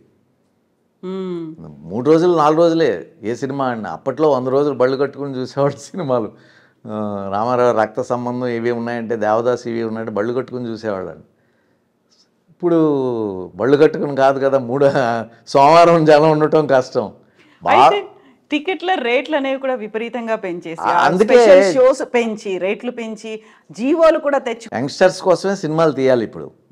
సెంటిమెంట్, ఫాదరు మదరు మామయ్య బాధలు అవి చూపిస్తే ఎవరు చూడరండి. సో కాలం మారిపోయింది కాబట్టి వాళ్ళకి కావాల్సిన విధంగా, ఈ యంగ్స్టర్స్ కావాల్సిన విధంగా సినిమాలు తీయాలి. లేకపోతే ఇక్కడ తంతే అక్కడ 10 మంది ఎలా పడిపోతారు? అది కరెక్టా? ఎక్కడన్నా జరుగుతుందండి? ఆ హూ ఈ హూ అంటే బ్లేడ్ ఉట్టుకుని ఇలా కోస్తే అసలు రక్తాలు వచ్చేస్తాయి. అటువంటిది ఏమీ, అన్ని గొడ్డలు తప్పించుకుంటాం, కత్తులు తప్పించుకుంటాం అంతా. కానీ అదేంటంటే చూడటానికి బాగుంటుంది కాబట్టి ప్రతి వాళ్ళు నేను అలా ఉండాలి అన్నట్టుగా హీరోలా ఫీల్ అవుతారు కూర్చున్న వాళ్ళు. హీరోయిన్ లాగా కూర్చున్న లేడీస్ ఫీల్ అవుతారు యంగ్స్టర్స్లో. సో ఆ విధంగా ఉండాలి జీవితంలో. అలా ఎంటర్టైన్మెంట్ అలా వెళ్ళిపోతూ ఉంటుంది. ప్లస్ డబ్బులు ఉన్న వాళ్ళు చూస్తారు, డబ్బులు లేని వాళ్ళు చూడలేరు. ఈ ఛానల్స్లో చూడటమే తప్పితే. ఏమైనా సినిమా ఫీల్డ్కి కష్టమేనండి. రాను కష్టం. సినిమాలు ఎందుకు తగ్గిపోతుంది? థియేటర్లు కూడా తగ్గిపోతున్నాయి కదా. ఎందుకంటే ఇది పెరిగిపోతుంది. అందరూ ఆ లెవెల్లో తీయలేరు కదా. ఒక పిక్చర్ ఏదైనా ఇప్పుడు ఆ లెవెల్లో తీసినటువంటి వాళ్ళు ఏదైనా ఒక పిక్చర్ దెబ్బ కొట్టిందంటే 500-600 కోట్లు పోతాయి. తట్టుకోలేరు మళ్ళీ ఆ ప్రొడ్యూసర్. అందుకని డేంజర్. తప్పించుకుని ఆ డబ్బు వరకు వచ్చినా మళ్ళీ ఇది అవి ఫంక్షన్ల కింద పెట్టి ఖర్చు పెట్టేస్తూ ఉంటారు. మళ్ళీ సక్సెస్ అని కొంచెం సక్సెస్ అయిందంటే వచ్చిన డబ్బు, వచ్చిన లాభం తక్కువ ఉంటుంది.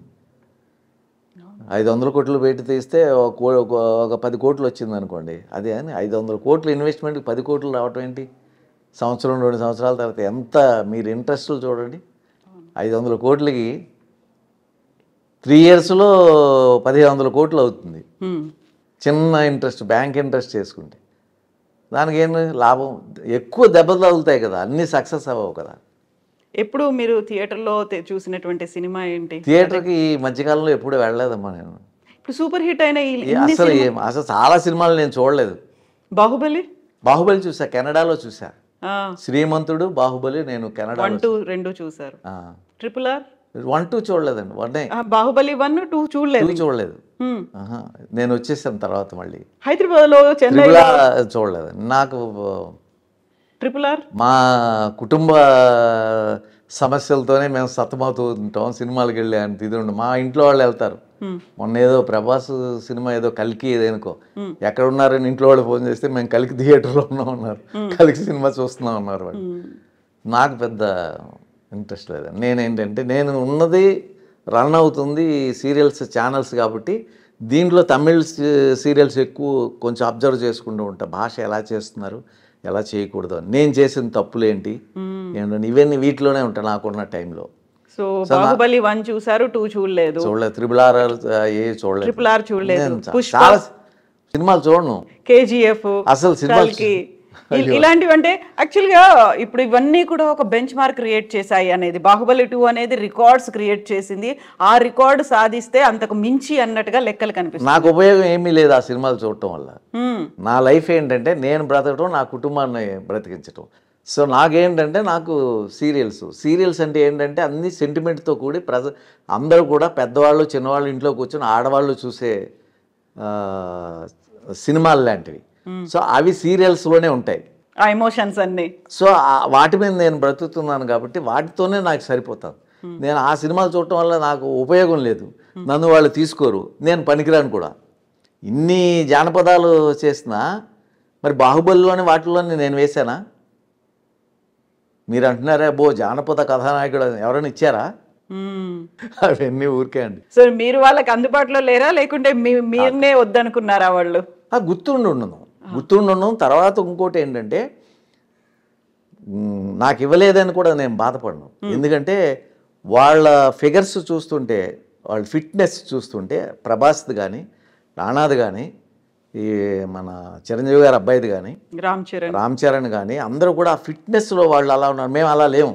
కాకుండా మీకు తగ్గ క్యారెక్టర్స్ అవి ఉంటాయి. ఇప్పుడు ఇక్కడ తమిళ సీరియల్లో అంటే ఒకటి హీరో కింద వేసిన తర్వాత పక్కన నిలబట్టడం అనేది నాకు ఇష్టం ఉండదు. వాళ్ళు నన్ను అడగలేదు, అడిగితే నేను చెప్పేవాడిని నాకు వద్దు అని. ఇప్పుడు ఏదైనా భారతం తీస్తున్నారనుకోండి, మనకు వేషం ఇవ్వాలంటే మంచిది ఏదైనా ఇవ్వాలి, ధర్మరాజు లాంటితో ఏదైనా ఇవ్వాలి. అటువంటి ఒక సో ఆయనకి పెద్ద ఫిట్నెస్ అక్కర్లేదు, చక్కగా ఉంటే సరిపోతుంది. ఇవన్నీ ఇవ్వాలన్నా కూడా కొంచెం ఆలోచించాలి. ఎందుకంటే ఆ వేషం వేసుకుంటే నాకు వేసే వాళ్ళకంటే నేను చిన్నగా అనిపిస్తాను, ఎందుకంటే నా పర్సనాలిటీ అటువంటిది. ఈ తెలుపు సంగతి తీసేస్తే నా ఫేస్ కానీ నా హైట్ నా బాడీ అది చిన్న పర్సనాలిటీ. సో నేను పెద్ద పర్సనాలిటీ పక్కనే అన్నగారి కింద తండ్రి కింద పనికిరాను. ఆ లోపాలు కూడా మనము తెలుసుకోవాలి. వాళ్ళు ఇవ్వలేదని మనము బాధపడకు, మనల్ని పిలవలేదేంటి, నేను ఇన్ని జానపదాలు వేస్తే నన్ను రాజమౌళి గారు పిలవలేదంటే అని అనుకోకూడదు. ఎందుకంటే నేను దేనికి పనికి వస్తాను, దాంట్లో పనికిరాను. చిన్నది వాళ్ళు ఇవ్వడం లేరు, ఒకవేళ చిన్నదాన్ని ఆఫర్ చేసినా నేను చేయను. ఎందుకంటే ఒకప్పుడు నాకు ఇవి ఉన్నాయి కదా పక్కన నా లైఫ్ మెయింటెనెన్స్కి. సో చిన్నగా వెళ్ళి నేను నిలబడవలసిన అవసరం లేదు.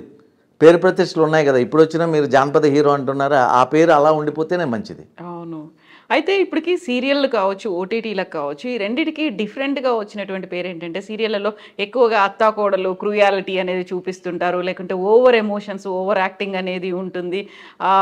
వాటన్నిటిని ప్రతి ఇంట్లో చూస్తున్నారేమో కానీ అవే జరగట్లేవు కదా ప్రతి ఇంట్లో అనేది కూడా ఉంటుంది. కరెక్టే. అంత ఎందుకు దానికి కనెక్ట్ అయ్యారు జనాలు? తెలియలేదండి. జనాలు అంటూనే ఉంటారు, జనాలు తిడుతూ ఉంటారు, ప్రతి దాంట్లో ఇదేనా అంటూనే ఉంటారు, మరి వాళ్ళు తీస్తూనే ఉంటారు, మనకు తెలియదు. అదే సక్సెస్ మనం క్వశ్చన్ చేయకూడదు, ఎందుకంటే మనం వాటిలో బ్రతుకుతున్న వాళ్ళం. సో మనం క్వశ్చన్ చేయకూడదు. ఏమో జనం చూస్తారేమో ఎదురు చూడాలని మనం అనుకోవాలి తప్ప ఇదేంటి బాగాలేదు, ఇది ఈ విధంగా ప్రతి దాంట్లో ఇదా అని మనం అనకూడదట. ఓటీటీలు వెబ్ సిరీస్లో ఈ మధ్య కాలంలో మామూలుగా ఇంతకుముందు సెన్సార్ అనేది ఉండేది, ఆ తర్వాత గేట్ కీపింగ్ ఇలాంటిది ఏం లేదు, అది ఏది పడితే ఆ కంటెంట్ వచ్చేస్తోంది, విచ్చలవిడిగా విశృంఖలంగా కనిపిస్తోంది అనేది ఓటీటీలకు సంబంధించి వెబ్ సిరీస్లకు సంబంధించి ఉంది. మీ అబ్జర్వేషన్ ఏంటి? మీరు అందులో చేశారా?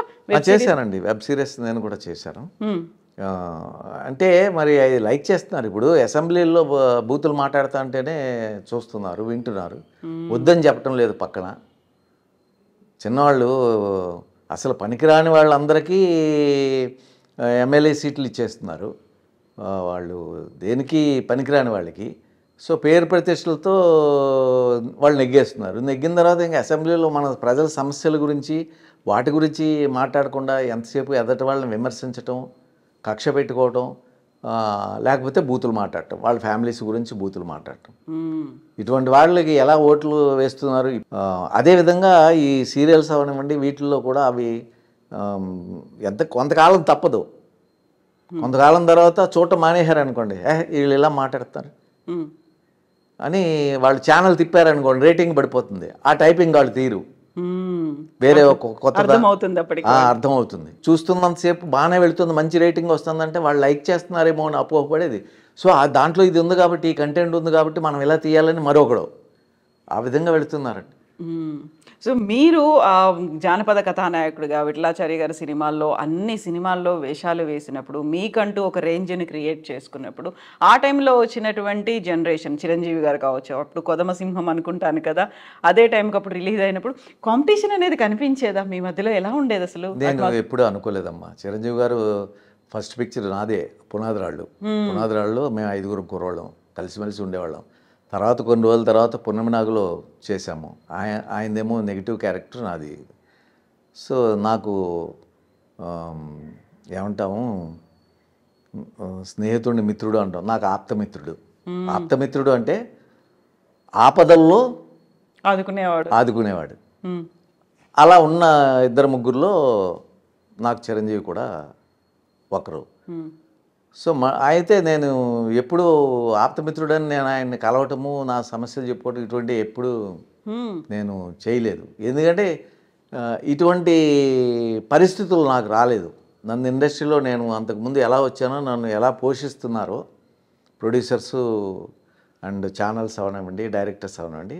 సో దానివల్ల నేను ఇతర వాళ్ళ అండదండలు లేకుండానే నేను ఒంటరిగా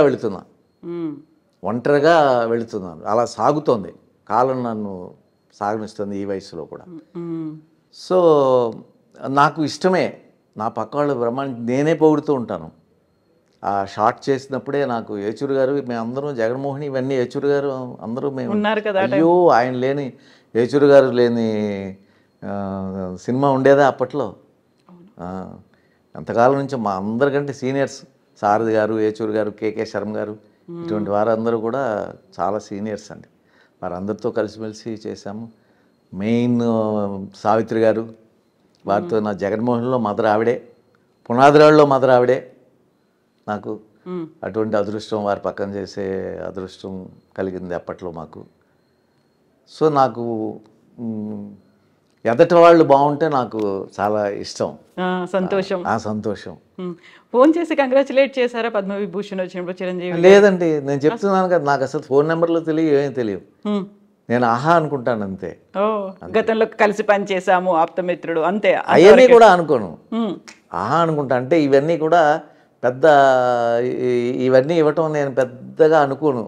ఎందుకంటే ఏదో చెప్తా ఉంటారు, మనకు కావాల్సింది ఏంటంటే పిక్చర్ సక్సెస్ అవ్వాలి, ప్రొడ్యూసర్కి డబ్బులు రావాలి, జనాలు చూడాలి, ఇండస్ట్రీ పచ్చగా ఉండాలి, అంతే. మళ్ళీ వాళ్ళు సినిమా తీయాలి, మనకు వర్క్ ఇవ్వాలి. కానీ అవన్నీ మనకి ఒక స్టేజ్కి వెళ్ళాక అవి కావాలండి.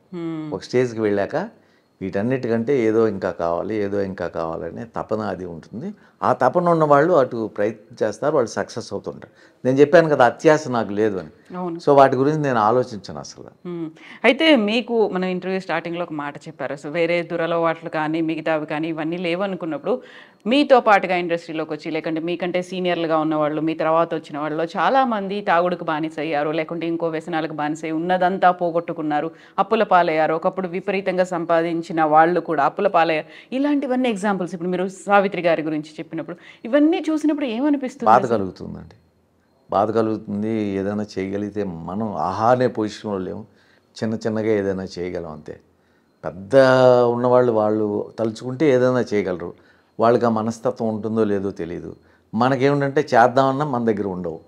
ఎప్పుడైనా చెప్పేవాళ్ళ సావిత్రమ్మ గారితో కానీ ఇంకెవరితో నేను ఇలా మాట్లాడినప్పుడు డిస్కషన్స్లో కానీ? లేదండి, అసలు సావిత్రమ్మ గారు యాక్ట్ చేసినప్పుడు మాకు ఆవిడ అన్ని కష్టాల్లో ఉన్నారని తెలియదు. ఈ మధ్యన ఈ యూట్యూబ్స్ అవి వచ్చిన తర్వాత వాటిలో వేసి 600 ఇంట్లో ఉన్నారు, లేకపోతే రేక్ షెడ్లో ఉన్నారని తెలిస్తే, అవునా అప్పట్లో మనం పనిచేసామే, బోల్డ్ అంత ఇచ్చేవాళ్ళే మన దగ్గర ఉన్నది అని కళ్ళంతా నీళ్లు పెట్టుకున్నాం. అంతే కదా, తెలియకుండా వచ్చేవాళ్ళు షూటింగ్కి. సావిత్రి గారు వచ్చారు అనుకోవటమే, మనం ఎప్పుడో సినిమాల్లో చూసాం అని చూడటం, కలిసి పనిచేశారన్నప్పుడు ఒక సంతోషం అంతే తప్ప వెనకాల ఉన్న ఆవిడ బాధలు మనకు ఎవరు చెప్పడం లేదు. పెద్దగా అప్పట్లో మన దగ్గర డబ్బులు కూడా ఉండేవి కదా, తక్కువే కదా అందరికీ కూడా. ఇప్పుడు అయినా మనకు ఉన్న దాంట్లో తప్పకుండా సహాయమే కదా అసలు. ఎంత మరి మన పెద్దవాళ్ళు ఎందుకు అటువంటి వాళ్ళని ఆదరించలేదో కూడా అర్థంగా. కానీ వాళ్ళ లోపల కూడా ఏవో ఉంటాయి, అది మనసులో పెట్టుకుని వీళ్ళు వాళ్ళని చూసేది ఏంటని వదిలేశారు. తప్పులను క్షమించి ఒక ఇదని చెప్పి అందరూ సహాయం చేసే గుణం మరి ఉండుంటే బాగుండేది. అది ఎవరు చేయలేకపోయారు. లేకపోతే వారికి కూడా అలా అన్ని కష్టాలని తెలియలేదు, బయటికి చెప్పుకోలేదేమో, తెలియలేదేమో, అంత కష్టాల్లో ఉన్నారని తెలియదేమో, అనేక కారణాలు ఉండొచ్చు అంటే. అదే టైంలో ఓన్లీ ఇప్పుడు మన సావిత్రమ్మ గారి గురించి మాట్లాడుకున్నాం కానీ చాలా మంది ఇలా అప్పుల పాలయ్యారు, లేకుంటే ఉన్నదంతా నమ్మి ఇచ్చేసారు ఎవరికో అనేది ఉంది. వాళ్ళు ఏదో ఒక కథ చెప్పారు, లేకుంటే వాళ్ళ దీనగాథ చెప్పుకున్నారంటే ఇంట్లో వాళ్ళ ఇది కూడా పైకి వచ్చినప్పుడు మనం ఏమి వెనకాల వాళ్ళే చూస్తారు కాబట్టి అవన్నీ వాళ్ళ పేర్లో వీళ్ళ పేర్లో అన్నీ పెట్టి వీళ్ళు ఇంట్లో వాళ్ళు అన్యాయం చేస్తున్న వాళ్ళు కూడా చాలామంది ఉన్నారు. వాళ్ళకి అన్నీ పోగొట్టుకోవటం జరిగి ఎదటి వాళ్ళ మీద అన్నీ ఉండటం, ఆస్తులు అవి అన్నీ ఉండటం. సో వీళ్ళు లేకపోవటం. కొంతమంది సినిమాలు తీసి ఇప్పుడు కాంతారావు గారు ఉన్నారంటే వారి ఇల్లు ఇక్కడే మీ పక్కనే. ఇప్పుడు కరెక్ట్ గా ఇప్పుడు మనం ఉన్న ప్లేస్ లోనే కాంతారావు గారి ఇల్లు ఉండేది. ఇల్లు ఇది కాదు, అది అమ్ముకొని వెళ్ళిపోయారు హైదరాబాద్. ఇదే ప్రాంతం ఇప్పుడు మనం ఉన్నటువంటి ప్రాంతం. ఇంటికి నేను వచ్చానమ్మా చూడటానికి. అప్పుడు 2 అంతస్తులు 3 అంతస్తులు, ఆ తర్వాత అమ్మేసుకొని వెళ్ళిపోయారు. 30 లక్షలు 40 లక్షలు ఆ రోజుల్లో దాని ఖరీదు. నేను వచ్చాను ఒకసారి వారిని కలవటానికి, ఎవరో తీసుకువెళ్ళారు కాంతారావుకి. ఈ రోడ్డు అని తెలుసు కానీ ఇల్లు అని నాకు తెలియదు. మరి వీరు ఇది సినిమాలు తీసినప్పుడు స్వాతి చినుకులు వాణిశ్రీ గారితో తీసినప్పుడు గండరని ఇటువంటి సినిమాలు తీసినప్పుడు ఒక దాంట్లో నష్టం వచ్చినప్పుడు అప్పట్లో డిస్ట్రిబ్యూటర్స్ అని ఉండేవారు. ఆ డిస్ట్రిబ్యూటర్స్ అప్పు ఇచ్చేవారు. అప్పు ఇచ్చినప్పుడు రాయించుకున్నారు, మేము తీరుస్తాము అని. సినిమాలో రాకపోతే మేము తీరుస్తాము. సో మేము తీరుస్తాము అనేసరికి సినిమాలో వచ్చేది కాదు. అప్పట్లో కొనేవాళ్ళు ఎవరూ లేరు. సో రిలీజ్ చేస్తే ఎంత వచ్చినా దానికి సరిపోయింది దీనికి సరిపోయిందని డిస్ట్రిబ్యూటర్లు ఆ థియేటర్ వాళ్ళు మనకేమి ఇచ్చేవారు కాదు. సో దాంతో పెట్టిందంతా పోయేది. సో వాళ్ళేమో మా డబ్బులు రాలేదు, మా డబ్బు ఇవ్వండి అని చెప్పి మీద పడితే వారు నా దగ్గర లేదు అని ఎదురు తిరిగే మనస్తత్వం లేకుండా గౌరవం కోసం ఇల్లులు అమ్మేసి అలా చేసింది. ఎందుకంటే పూర్వం ఎంతో ఉండేదంట వారి విలేజ్లో, తెలంగాణలో దగ్గర 100 ఎకరాల పైచల్లా ఉండేది. అన్నీ పోగొట్టుకున్నారు. వారి డాక్టరు ఇంటర్వ్యూ చూస్తూ ఉంటాం, వాళ్ళ అబ్బాయి డాక్టరు చెప్తూ ఉంటారు. సో అట్లా పోయినవి అమ్మేయటం జరిగింది. అమ్మిన తర్వాత మరి పాపం ఆయన లాస్ట్ వరకు కూడా మేము సీరియల్లో పనిచేసాం. అన్నయ్య అటువంటి కృష్ణ గారి సీరియల్లో నేను వారు కలిసి పనిచేసాం. ఎప్పుడు బాధలు చెప్పుకోరు. పద్మనాభం గారు కానీ కాంతారావు గారు కానీ వాళ్ళ బాధలు చెప్పుకునేవాళ్ళు కాదు. ఏమిస్తే అది తీసుకునేవాళ్ళు, వెళ్ళేవాళ్ళు. సరే మన తప్పు, మనం నిలబెట్టుకున్నవాడు అదృష్టవంతుడు, ఫ్యూచర్ ఆలోచించి నిలబెట్టుకోలేనివాడు దురదృష్టవంతుడు. వాళ్ళు వెనకాల వాళ్ళు కూడా దురదృష్టవంతుడు. అవును కదా. ఇప్పుడు నాకు అదే కాట్రగడ్డ ప్రసాద్ గారు చెప్పినప్పుడు ఆ మాట, ఇప్పుడు మనం ఉన్నటువంటి ఈ ప్రాంతంలోనే కాంతారావు గారి ఇల్లు ఉండేది, దాన్ని అమ్ముకొని వెళ్ళిపోయారు. ఆ తర్వాత హైదరాబాద్కు షిఫ్ట్ అయిపోయారు, ఇక్కడ మారిపోయింది ఆ సినిమా వల్లే. ఆ సినిమాలో దగ్గర 15 లక్షలు 10 లక్షలు ఇవ్వాల్సి వచ్చి వాళ్ళ మీద పడి కోర్టులు అనేది అంటే వద్దు బాబు అని అమ్మేసి ఎంతకు వస్తే అంతకు అమ్మేసి ఇవాళ దగ్గర 10 కోట్లు 20 కోట్లు ఆస్తి అది ఈ గ్రౌండ్. అది మరి అయితే ఇప్పుడు ఉన్నటువంటి సిచ్యువేషన్లో చూసుకుంటే గతంలో ఒక సినిమాకి అయినటువంటి బడ్జెట్ ఎంత ఉందో అంతకు మించి ఒక ఆర్టిస్ట్కి ఇప్పుడు రెమ్యునరేషన్గా ఇస్తున్నారు. ఈ కంపారిజన్ అనేది ఎలా అనిపిస్తుంది మీకు? పరిణామ క్రమం అనుకోవాలా లేకుంటే డిమాండ్ పెరిగిందా? అంటే కాలం మారింది అంతే అండి. అప్పటిదప్పుడే అప్పుడు రూపాయి విలువ అప్పుడు 1000 రూపాయలు, ఇప్పుడు లక్షలు.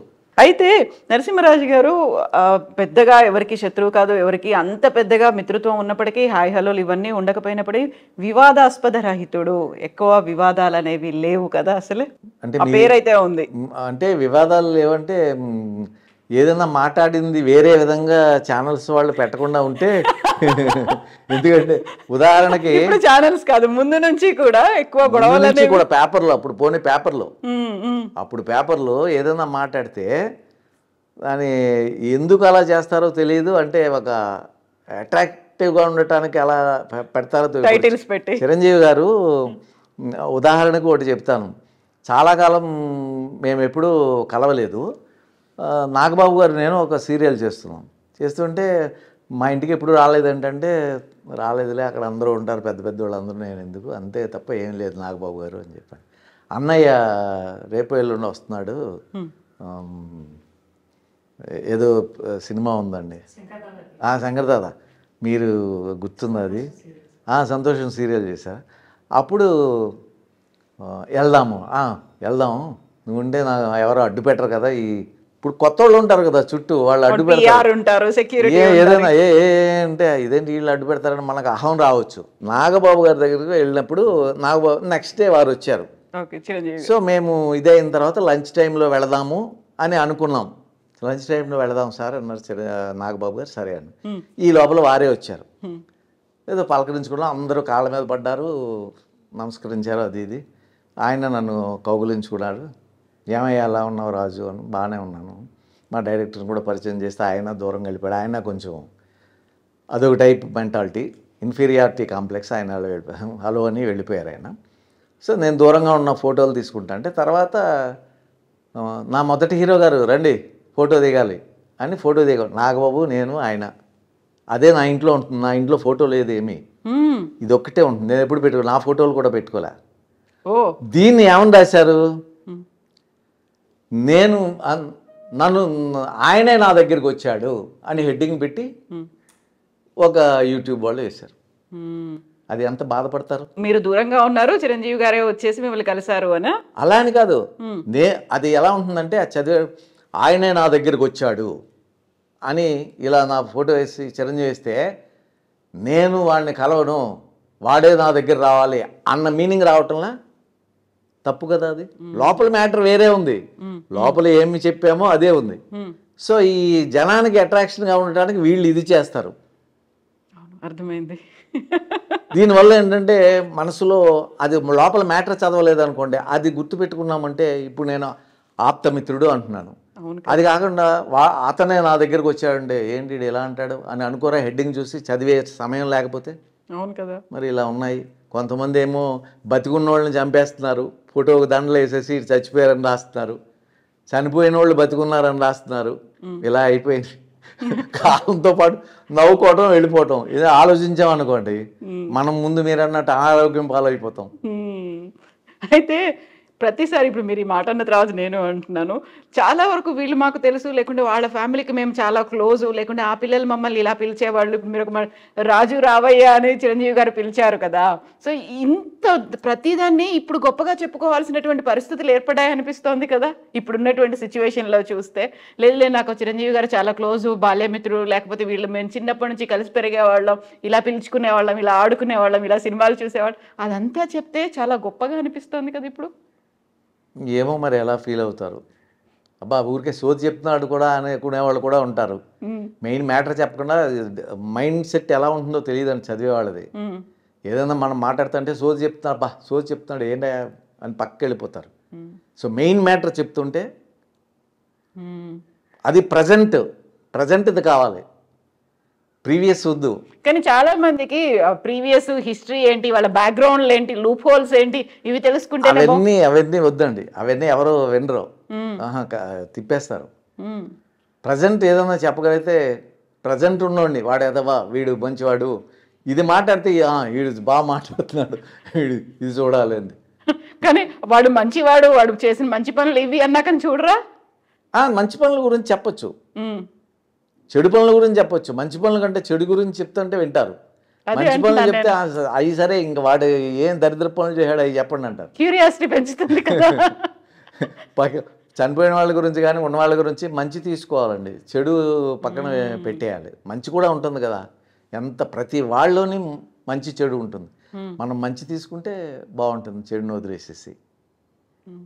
చాలా వరకు మీరు 53 ఏళ్ల నుంచి ఉన్నారు అంటే ఇన్ని వందల మందితో క్యారెక్టర్ ఆర్టిస్టులు కావచ్చు, హీరోలు, హీరోయిన్లు, డైరెక్టర్లు, ప్రొడ్యూసర్లు, వీళ్ళందరి గురించి ఎంత చెప్పినప్పటికి కూడా వాళ్ళు ఇలాంటి మైండ్ సెట్తో ఉండేవాళ్ళు, లేకుంటే వాళ్ళు చేసిన పని ఇది అన్నప్పుడు ఆ క్యూరియాసిటీ పెంచుతుంది. అదే కదా మీరు పెట్టినటువంటి ఈ థంబ్నెయిల్ కావచ్చు, టైటిల్ కావచ్చు, అట్రాక్ట్ అవ్వడానికి అదే యూజ్ అవుతుంది కదా. అందుకే మేమేమి అంటాం లేదండి, మొదట తర్వాత చదువుతారు, టైటిల్ బాగోకపోతే చదవరు అసలు. అది వీక్ టైటిల్ అయితే, సినిమాకి కూడా వీక్ టైటిల్ పెట్టామనుకోండి చూడరు ఆ సినిమాకి. ఉన్నా లేకపోయినా, దాంట్లో మ్యాటర్ ఉన్నా లేకపోయినా మంచి టైటిల్ పెడితే ఇది ఆ విధంగా ఫాలో అవుతున్నారు. ఊరికే సరదాగా చెప్తున్నాను ఈ విధంగా. అయితే ఇప్పుడు మీరు ఇంట్లో కేవలం ఆ ఒక్క ఫోటో మాత్రమే ఉందన్నారు, ఇంట్లో అదొకటే ఉంది. ఇప్పుడు మీకు గ్రాండ్ చిల్డ్రన్ వచ్చారు, లేకుంటే మా తాత మా తాతగారు ఇలా విఠలాచార్య సినిమాలో చేసేవాళ్ళు, లేకపోతే జానపద కథానాయకుడు అంటారు, ఆంధ్ర కమల్ హాసన్ అంటారు, ఇవన్నీ చెప్పుకోవడానికి వాళ్ళకి ఏం మిగిలిస్తారు? ఏమి లేదు, వాళ్ళు ఎవరో చెప్పుకోరు ఇవన్నీ. ఎందుకు?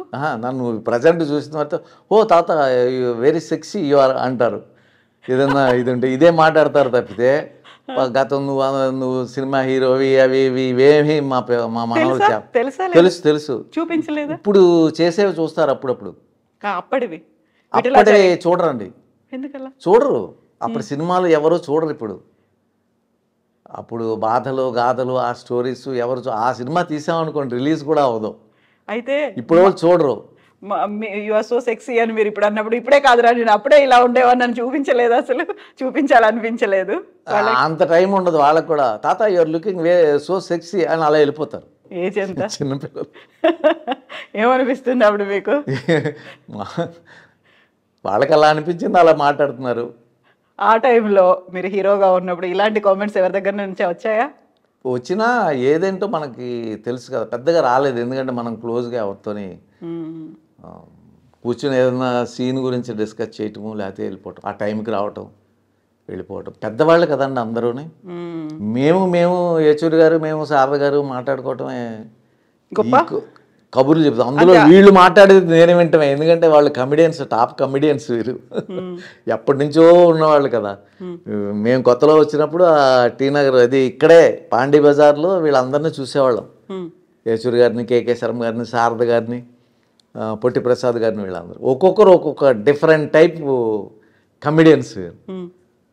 సో ఎంత రియల్ లైఫ్లో ఎంత నవ్విస్తారో వీళ్ళు. సో వీళ్ళన్నీ మేము చూస్తూ ఉండటమే. వాళ్ళకి చెప్పేంత కానీ వాళ్ళ ఇది కానీ మాకు లేదు. అప్పుడు లేదు, ఇప్పుడు లేదు. ఇప్పుడు కూడా మా కమెడియన్స్ మా పక్కన ఉన్న వాళ్ళు ఏది చెప్తుంటే అదే వింటూ కూర్చుంటాం. అయితే ఆ టైంలో ఇన్ని సూపర్ హిట్ మూవీస్ చేసినటువంటి ఒక జానపద కథానాయకుడు అనుకున్నప్పుడు మీకున్నటువంటి నేము, ఫేము, మీకోసం ఎదురు చూసేటువంటి ఫ్యాన్స్, మీతోనే సినిమాలు తీసుకోవాలనుకునేటువంటి డైరెక్టర్లు, ప్రొడ్యూసర్లు ఇంతమంది ఉన్నప్పుడు మీ పేరుతో లేకుంటే మీ చుట్టుపక్కల ఎక్కువ మంది ఉండాలి అనేటువంటిది ఒక ఫీల్ అనేది మీకు కూడా ఉండకపోయేదా? అంటే నాతోనే సినిమాలు తీయాలని అంత ఏ ప్రొడ్యూసర్లు లేరండి. సినిమా చేస్తూ ఇది ఆయన ఉన్నారు కదా, ఆయన ఉంటే పెడదాం ఆయన్ని అనేవారు. నేను ఉన్నాను కాబట్టి నన్ను పెట్టేవారు. నేను లేనంటే వేరే పెట్టుకుని ఉండేవారు. పెద్ద నా కోసమైనా అది కొంతమందికే వస్తుంది. రామారావు గారికి, చిరంజీవికి, కృష్ణ గారికి, శోభన్ బాబు గారికి, కృష్ణరాజు గారికి, పెద్దవాళ్ళందరికీ కూడా ఈ క్యారెక్టర్ కృష్ణరాజే ఉండాలి ఈ క్యారెక్టర్. మనకి అలా లేదండి. కాకపోతే ఆయన ఉన్నాడేమో చూడండి, అలవాటు అయిన ఆయన కదా, మనం ఫ్రీగా ఉండేవాళ్ళం, మనకి ఇచ్చేవారు, అవకాశాలు ఇచ్చేవాళ్ళు మనకి, మనం చేసేవాళ్ళం. సో ఇలాంటి వివాదాలు కానీ, ఇలాంటి ఒక పేరు రావాలి, పాపులారిటీ రావాలి, ఒక సెలబ్రిటీ హోదా రావాలి, లేదు అసలు ఏమీ లేదు. సినిమా ఆడాలి, ప్రజలు చూడాలని కోరుకునేవాళ్ళం, దండం పెట్టుకునేవాళ్ళం. ఎందుకంటే ఆడితేనే మళ్ళీ ఇంకో ప్రొడ్యూసర్ మనకి ఇస్తారు. అవును. సో సినిమా బాగోవాలి, ఆ కథ చెప్పిన కథ మనం కూడా చూసుకుని బాగుంది, మనం సినిమా చూస్తున్నట్టు ఫీల్ అయ్యేవాళ్ళం మేము.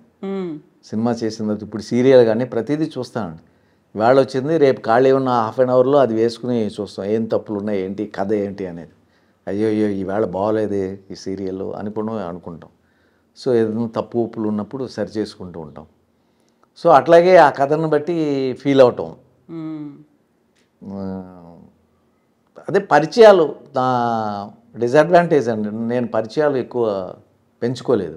అది కెరీర్ మీద ఏమైనా ఎఫెక్ట్ పడింది అనుకుంటున్నారా? పర్సనల్ లైఫ్ కాదు, నేను అది కెరీర్ మీద పడితే నేను ఇంత బిజీగా ఎందుకుంటాను? ఏమీ పడలేదు, అసలు ఏది ఎఫెక్ట్ చూపించలేదు, ఇంకా చూపించలేదండి. ఎందుకంటే పవర్ఫుల్ జాతకం, అది జాతకాలు నమ్మితే పవర్ఫుల్ జాతకం అయితే ఆటోమేటిక్గా వచ్చేస్తారు, ఇస్తూ ఉంటారు. అందుకే నేను చెప్తున్నా, బిహేవియర్ కావాలి, వెయిట్ చేయాలి. అలాంటప్పుడు అది మీకు డిసడ్వాంటేజ్ కూడా కాదు కదా? అంటే ఇంకా బాగుండేవాళ్ళమేమో, మా నాన్న పిలిచాడు. ఇప్పుడు నేను చిరంజీవి మిత్రుడు, ఆయన ఇన్ని సినిమా చేస్తాను, నేను వెళ్ళి నేను ఒక వేషం వేయాలి, మంచి వేషం అంటే ఇవ్వడా? ఇస్తారు, కానీ నేను వెళ్ళలేదు కదా. అలాగే దాసనారాయణరావు నేను ఎప్పుడు వెళ్ళలేదు, తర్వాత కూడా వెళ్ళలేదు. నేను రాఘవేంద్రరావు వీళ్ళు ఎవరిని నేను విశ్వనాథ్ గారిని వీళ్ళని ఎవరిని కలవలేదని, వేషం అడగలేదు నేను. అప్పుడు విఠలాచార్య గారు వారే ఇచ్చాం, ఆయన కూడా విఠలాచార్య గారి దగ్గరికి వెళ్ళేవాడిని. ఎందుకంటే ప్రతి సినిమాకి ఇస్తారో ఎవరో అనే భయంతో వారు చేస్తున్నారు, మళ్ళీ మొదలు పెడుతున్నారని వెళ్ళి, సార్ ఈసారి నేను ఉన్నానా అని అడిగేవాడిని. మదన మంజరి నాకు ఇవ్వలేదు. మదన మంజరి ఎందుకంటే అక్కడ ఒక చిన్న పాలిటిక్స్ జరిగింది. ఆ వ్రాస్తున్నటువంటి రైటరు, అసిస్టెంట్ డైరెక్టర్స్ ఏం చేశారంటే వీరిని థియేటర్కి పంపించేవాళ్ళు కొన్ని థియేటర్స్కి. ఏమనుకుంటున్నారో కథ గురించి కానీ ఆర్టిస్టుల గురించి కానీ పంపించేవాళ్ళు. వాళ్ళకి నేను ఇలా సరిగా మాట్లాడిన కోపంతో వాళ్ళు వచ్చి నేను 2 సినిమాలు చేసిన తర్వాత ఏం చెప్పారంటే ఈయనకి, బ్రహ్మాండంగా ఉంది సార్ సినిమా సక్సెస్, ఈ విట్లాచారి గారికి ఆ నరసింహరాజు తప్ప ఎవరో దొరకరా అని అంటున్నారు సార్. ఇంకో కొత్త హీరో కావాలనుకుంటున్నారు. ఓహో అనుకున్నారు ఈయన. సో అప్పుడు ఈసారి మీరు లేరు సార్ అన్నారు. సరే సార్ అని చెప్పి వచ్చేసా. ఎలా ఆడింది ఆ సినిమా? వీటన్నిటికంటే మంచి సినిమా, కానీ సక్సెస్ అవ్వలే. కథల్లో కానీ తీయటం కానీ బ్రహ్మాండం, కానీ ఎందుకో సక్సెస్ కాలేదు. సో అది మనకి అడ్వాంటేజ్. అప్పుడు మళ్ళీ నరసింహరాజు గారి మళ్ళీ వెళ్ళి నేనే అడిగా. మళ్ళీ వెళ్ళి ఇప్పుడు నేనున్నానా ఇప్పుడు అంటే మళ్ళీ వారికి కోపం వస్తుంది. ఏమంటారు? సార్ ఈసారైనా ఇవ్వండి సార్, నాకు లేవు అని మనం రిక్వెస్టింగే. ఏదైనా రిక్వెస్టింగ్ ఉంటే అదటివాడు దయాదాక్షిణ్యాలు మన మీద చూపుతారండి. దేవుణ్ణి ఎలా అడగాలి, వీళ్ళని అలాగే అడగాలి. ఎందుకంటే మనకంటే వాళ్ళు పెద్దవాళ్ళు కాబట్టి వాళ్ళు తప్పకుండా అడగాలి. ఇవ్వకపోయినా మనము మన టైం బాగోలేదు అనుకోవాలి, అంతేగాని ఇవ్వలేదు అని అనుకోకూడదని. తర్వాత ఇచ్చారు కానీ నాకు మళ్ళీ రియలైజ్ అయ్యారా, ఇప్పుడు మేము నరసింహరాజు గారిని కాకుండా రంగనాథ్ గారిని పెట్టుకున్నాము, లేకుంటే వాళ్ళు ఇచ్చిన సజెషన్స్ తోనే మేము మార్చాము, అలాంటిది ఏమన్నా వచ్చిందా? అటువంటిది మనసులో ఏమన్నా ఉంటుందేమో కానీ పైకి తెలియనివారు. అది కరెక్ట్ కూడా కాదండి. ఎందుకో జనానికి నచ్చలేదు, ఏది నచ్చలేదో తెలియదు అనుకుంటారే తప్ప అట్లా ఆ భావన ఉండదు వారికి, ఎవరికి ఉండదు. మళ్ళీ మీరు చేసిన సినిమా హిట్ అయింది కదా అన్నీ, నవమోహిని అన్నీ కూడా. దాంతోనే నాకు జై బేతాళ అని చెప్పి 3D ఫిలిం ఇవ్వటం జరిగింది. అన్నీ మంచిగా అందరూ తెలిసిన వాళ్ళు అందరూ ఆదరించారండి. కేఎస్ రెడ్డి గారు అని ఒక డైరెక్టర్ గారు ఉండేవారు, అన్ని ఫిలిమ్స్ నాతోనే చేసేవారు. ఒకసారి ఇచ్చిన వాళ్ళందరూ కూడా తర్వాత నాకు ఇచ్చిన వారే. సో ఇప్పుడు మీరు దేవుణ్ణి నమ్ముతారు, కర్మ సిద్ధాంతాన్ని నమ్ముతారు, జాతకాలని కూడా నమ్ముతారు. జాతకాలను నమ్ముతాను, ఎదటి వాళ్ళని నమ్ముతాను. ఎదుటి వాళ్ళు ఎవరైనా పర్లేదు, ఏం చేస్తారు ఇలాంటివన్నీ కూడా బ్యాక్గ్రౌండ్ చూడకపోయాడు. నాకంటే ఎంత ఇదైనా నాకంటే వారు గొప్ప, దేంట్లోనో గొప్ప ఉండి ఉంటుంది తప్పకుండా. మనం వెతికితే ప్రతి వాళ్ళలోనే, సపోజ్ చెడు ఓ తాగుబోతు అయిపోయాడు అనుకోండి, దెబ్బతినేసాడు అనుకోండి, వాడు మనకు నేర్పుతున్నాడు, అలాగా తాగుబోతుగా అయిపోకు, ఇలా దెబ్బతినేస్తావు అని వాడి దగ్గర నుంచి మనం నేర్చుకోవచ్చు. సో అందుకని మనం ఆలోచిస్తే ప్రతి ఎదుటి వ్యక్తిలో ఎదుటివాడు మనకంటే గొప్పవాడు అండి. అహంకారం రాకూడదు. నేను అనే అహంకారం వచ్చిందంటే అవుట్. ఎదుటి వ్యక్తి ఎలాంటి వాడైనప్పటికీ నేర్చుకోవడానికి ఏదో ఒక పాఠం ఉంటుంది వాడు. ఎదుటి వ్యక్తే కాదు, ప్రతి జీవి నుంచి కూడా మనం నేర్చుకోవచ్చు, ప్రతి చెట్టు నుంచి కూడా నేర్చుకోవచ్చు. ఇలా నీడనివ్వాలి, నేను ఎండ పై నేను వేసుకుని కింద నా దగ్గరికి వచ్చిన వాళ్ళకి నీడనివ్వాలి, పళ్ళు అవన్నీ ఇస్తూ ఉన్నవన్నీ ఇవ్వాలి, ఆకలి చనిపోయిన తర్వాత కట్టెలకు కూడా ఉపయోగపడాలి పక్క వాళ్ళకి అని అన్నీ మనం నేర్చుకోవచ్చు. ఆలోచిస్తే ప్రతి జీవి నుంచి, ప్రతి వ్యక్తి నుంచి మనం చాలా నేర్చుకోవచ్చు. గొప్ప ఫిలాసఫీ. ముందు నుంచి ఇలాగే ఉండేవాళ్ళ, ఏదైనా ఇలా మార్పుకి కారణమై? ఏమో ఈ మధ్య ఎక్కువ అయిందండి. అంటే క్షవరం అయ్యాక వివరం వస్తుంది అంటారు చూడండి, అట్లాగే దెబ్బలు తిన్న తర్వాత మంచిది అదైనా ఆఖరి దశలో వచ్చింది అనుకోండి, హ్యాపీగా ఉంటాం. ఇప్పుడు మేము హ్యాపీ కదా. ఆ క్షవరం అవటం ఆఖరి దశలో ఎప్పుడైంది ఆ క్షవరం? ఏమో మరి ఎప్పుడు అయింది, రియలైజ్ అవ్వలేదు మీరు? ఎప్పుడైంది ఎప్పుడైంది అనే దానికంటే క్షవరం అయింది అనేది మాత్రం తెలుసు. ఎప్పుడైతే మనం రియలైజ్ అయ్యాం కాబట్టి బాగున్నాం. ఏ రూపంలో అంటే అన్నీ తెలుసుకున్నాం కదా, ఏది చేయకూడదు ఏది చేయొచ్చు అనేది. ఏదైనా మనకి దొరక్కపోతే అది మనకు లక్కలేదంతే అనుకోవాలి. ఎదటి వారు ఇవ్వలేదని అనుకోకూడదు. మనం పలకరించలేదంటే సరిగా చూసుండరు, గుర్తుండదు, చాలా కాలం అయింది కాబట్టి గుర్తుండదు, ఇలా అనుకుంటే వాళ్ళ మీద మంచి అభిప్రాయం. నన్ను చూసి మాట్లాడలేదు ఇవన్నీ, ఇదంతా అహం, ఈ లక్షణాలు ఉండకూడదు కదా. మనం మన కోణంలోంచే కాకుండా ఎదుటివాడ కోణం నుంచి కూడా. అవునండి, తప్పకుండా. Stepping in to their shoes అని అలా ఆలోచించుకుంటూ ఉంటే అదే సంతోషం. అవునండి.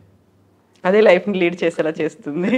థ్యాంక్ యూ సో మచ్ రాజు గారు. నిజంగా మీ దగ్గర నుంచి బోల్డ్ అని నేర్చుకున్నాను. నేను ఫిలాసఫీ ఏంటి అనేది నేర్చుకున్నాను. మనుషుల్ని ఎలా నమ్మాలి, ఎలా నమ్మకూడదు, ఎంత దూరంగా ఉండాలి, ఎంత దగ్గర అవ్వాలి, బోల్డ్ అని వచ్చాయండి. Thank you so much. ఇలాగే మీరు లైఫ్ని కంటిన్యూ చేయండి. ఐ డ్రీమ్ ద్వారా మళ్ళీ ఇవన్నీ కూడా ప్రజలకి మమ్మల్ని చూపిస్తున్నారు, మా మనోభావాలు తెలుపుతున్నారు. మీకు ధన్యవాదాలు. థ్యాంక్ యూ సో మచ్ రాజు గారు. థ్యాంక్ యూ అండి. Thank you.